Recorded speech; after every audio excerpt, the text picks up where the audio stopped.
Hello friends. जैसे कि सबको पता है कि कल 18 तारीख से यूपी बोर्ड क्लास 10 और क्लास 12 का सबका पेपर होना है। तो जितने भी स्टूडेंट हैं लगभग सबकी तैयारियां बहुत अच्छी हुई होंगी। अ, मेरी तरफ से बहुत बेस्ट ऑफ लक भी है सभी स्टूडेंट्स का। बेस्ट विशेज हैं। आपकी तैयारियां बहुत अच्छी हुई होंगी और आप एकदम अच्छे तरीके से अच्छे माइंडसेट के साथ पेपर देने जाइए। मेरी शुभकामनाएं आपके साथ हैं। बस थोड़ा सा यही है कि जो आपको पेपर जब आपको मिलता है उसके बाद आपकी कॉपी वगैरह मिल जाती है, फिर आप पेपर लिखने जा रहे हो, तो उस दौरान आपके माइंडसेट कैसे होने चाहिए इस वीडियो में मैं बात करूंगा। जैसे आप पेपर हॉल में बैठ गए और पेपर हॉल में बैठने के बाद उसके बाद जब आपको पेपर मिल जाता है 3 घंटे 15 मिनट का टाइम आपको दिया जाता है। उसमें 15 मिनट जो अलाट होते हैं आपको, वो आपको पेपर को देखने के लिए होते हैं। बट देखिए, पेपर देखने के लिए तो है, अब ये माइंडसेट आपको बना हुआ है कि हाँ पेपर देखने के लिए है, बट ये कंपलसरी नहीं है कि आप पूरा पेपर को पलट करके देखो।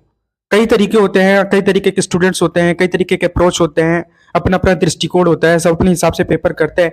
बट जहां तक मेरी जो एक राय है वो ये है कि आपको पेपर मिलता है तो पेपर मिलने के बाद आपको जो क्वेश्चन का नंबर है जिस तरीके से देखो, सबसे इंपॉर्टेंट ये होता है कि जब आप पेपर लिख रहे हो तो एक कोशिश ये करो कि सीरियल से करो। जैसे नंबर 1 2 3 4 5 6 जो भी क्वेश्चन नंबर है उस क्वेश्चन नंबर एक सीरियल से करना बेटर होता है। क्योंकि आप देखो, जैसे आप मान लो सीरियल से नहीं करते हो, जो क्वेश्चन आपको इजी लगता है, जो बहुत आसान है, उसको आपने पहले कर दिया। उसके बाद पहले करने के बाद आपने ही ये बता दिया कि जो कॉपी चेक करेगा उसको पहले से ही पता चल जाए कि इस स्टूडेंट को ये क्वेश्चन नहीं आता था इसलिए इसने इसको पहले कर दिया। उसके बाद जो आ रहा था उसको पहले कर दिया, उसके बाद जो नहीं आ रहा था उसको बाद में किया हुआ है। तो पहले से उसको पता चल गया कि यार इसको इतना नंबर यहाँ पे देना है, उसके बाद ऐसे ऐसे करके लास्ट में जो है उसने किया होगा इधर उधर का, तो उस नंबर वैसे दे देगा। तो सबसे पहला चीज यही है कि आप क्वेश्चन करो तो ठीक है, बट आप ये पहले से मत बताओ ना कि हमें ये क्वेश्चन बहुत अच्छे से आता है तो उसको मैंने पहले कर दिया, फिर ये नहीं आ रहा था तो बाद में ले जाके किया। एक सीरियल होता है, एक तरीका होता है। अगर ऐसे ही करना हो तो फिर पेपर ऐसे सीरियल से क्यों बने। तो सबसे पहला काम आपको ये करना है कि आपको एक सीरियल से करना है। मैं आपको 3 स्टेज बता रहा हूँ कंप्लीट पेपर करने का। आप अभी ये वीडियो अभी देखिएगा, उसके बाद देखने के बाद अपना माइंडसेट बनाइए, जो आपको ठीक लगेगा उस तरीके से करिएगा। बट आप इसमें देखेंगे, आप समझेंगे कि बहुत सारी बातें आपको समझ में आने वाली है। जैसे देखो, सबसे पहला तरीका ये होता है कि आपको पेपर कॉपी जो भी है आप लिखना स्टार्ट करते हो, तो जो क्वेश्चन आपको आ रहे हैं, जिस तरीके के जो क्वेश्चन आपको आ रहे हैं अच्छे तरीके से आ रहे हैं, आप लिख सकते हो, कंप्लीट आंसर लिख सकते हो। आप उसको नंबरिंग करो, नंबरिंग करने के बाद जो नंबरिंग करो उसके बाद आप लिखो पूरा। उसके बाद जो क्वेश्चन नहीं आ रहा है उस नंबरिंग डाल करके छोड़ करके आप आगे करते चले जाओ।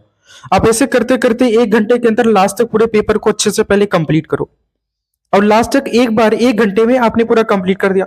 फिर जो क्वेश्चन नहीं आ रहा था, कम आ रहा था आपको, उस क्वेश्चन को जो आपने नंबरिंग डाल करके छोड़ दिया था उस प्रकार के क्वेश्चन को फिर से करो, थोड़ा सा बना के करो। अब ऐसे करते करते लास्ट 2 घंटे में आप इस तरीके से लास्ट तक फिर से कर डालो। लास्ट के 1 घंटे फिर आपको बचेंगे। अब फिर शुरू से देखो कि जो क्वेश्चन एकदम नहीं आ रहा था, जो आपने छोड़ा था, जो ऐसा क्वेश्चन जो आपको नहीं कभी लग रहा था कि आपने मतलब कभी देखा ही नहीं है, ऐसे भी क्वेश्चन होते हैं, ऐसे क्वेश्चन को आप लास्ट में करो। तो ये मतलब क्वेश्चन को करने का एक तरीका होता है। अगर इस माइंडसेट के साथ अगर आप पेपर करते हो तो एक भी क्वेश्चन छूटेगा नहीं, सबसे पहली बात। दूसरी बात ये कि आपका नंबर बहुत अच्छा आएगा। रीजन यह है कि आपके क्वेश्चन नहीं छूटेंगे और एक सीरियल से रहेगा, जो कॉपी चेक करेगा उसका माइंडसेट बढ़िया रहेगा। ये पहला तरीका हो गया कि आपको कैसे करना है। 3 स्टेज में करना है। जो पहले क्वेश्चन आ रहा है अच्छे से उसको पहले नंबरिंग करके उसको पहले करते चले जाओ। दूसरी बात ये कि जो थोड़ा सा कम आ रहा है, मान लीजिए कोई क्वेश्चंस होते हैं जो थोड़ा बहुत कम आते हैं, उसको आप दूसरे स्टेज में कर लो। उसके बाद तीसरा क्वेश्चन ऐसा जो बिल्कुल भी नहीं आ रहा है उसको लास्ट में बना करके आराम से बैठ के करो। ये 3 घंटे 15 मिनट बहुत इनफ होते हैं अगर आप सही तरीके से आपकी तैयारी किए हो। और किसी भी तरीके के, चाहे कोई कमजोर स्टूडेंट हो, कोई बहुत तेज तर्रार स्टूडेंट हो, किसी प्रकार के स्टूडेंट के लिए 3 घंटे पर्याप्त होते हैं। उस 3 घंटे 15 मिनट में आपको अपना फुल परफॉर्मेंस देना है। थोड़ा भी 1% इधर उधर टाइम किल नहीं करना है। कई बार मैंने देखा है ऐसे करते हैं स्टूडेंट की 10 से 15 मिनट 20 मिनट कॉपी लिखने के बाद कहीं हैंड पेन होने लग जाएगा, कहीं इधर देखने लग जाएंगे, कहीं उधर देखने लग जाएंगे। जो इधर उधर की जो चीजें आप हरकत करते हो उस पेपर के दौरान वो चीजें नहीं करनी है। अगर वो चीज अगर आप करते हो तो आपको 2 मिनट 4 मिनट 10 मिनट जाएगा। वो 2 4 10 मिनट आपकी लॉन्ग आंसर और जो शॉर्ट आंसर है वो पूरी तरीके से छूट जाएगा अगर आप थोड़ा सा भी टाइम किल किया तो ये सारी चीज आपको पेपर में ध्यान देनी है। बिल्कुल भी टाइम नहीं किल करना है। अगर टाइम वहां पेपर में किल किए अगर पेपर में टाइम किल हुआ तो ये समझो कि आगे आपका जो फ्यूचर है, फ्यूचर का मतलब मीन्स ये कि आपका जो रिजल्ट है उस तरीके की चीजें आपकी बहुत डिस्टर्ब कर देगी। आप 3 से 15 मिनट में आपको फुल परफॉर्मेंस देना है, मतलब पूरी तरीके से माइंड कंसंट्रेट करके सिर्फ लिखना है और लिखना ही है। थोड़ा भी इधर उधर कुछ नहीं करना। मैंने जो 3 स्टेज बताया उस हिसाब से पेपर करिए और पूरी तरीके से कंसंट्रेट करके लिखते ही रहिए, सिर्फ लिखते रहिए। नहीं आ रहा क्वेश्चन बना के करिए, बट क्वेश्चन छोड़िए नहीं। किसी भी हाल में क्वेश्चन को छोड़ना नहीं है। अगर क्वेश्चन आप छोड़ के आते हो तो वहां नंबर मिलने के कोई चांसेस ही नहीं है। बट अगर क्वेश्चन करके आते हो, थोड़ा बस अप्स एंड डाउन अगर क्वेश्चन में है, तो आपको नंबर 100% कुछ ना कुछ तो मिलेगा।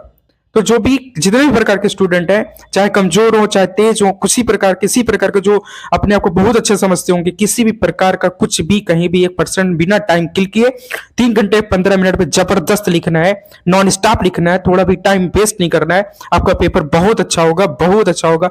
Best of luck for your examination. Thank you.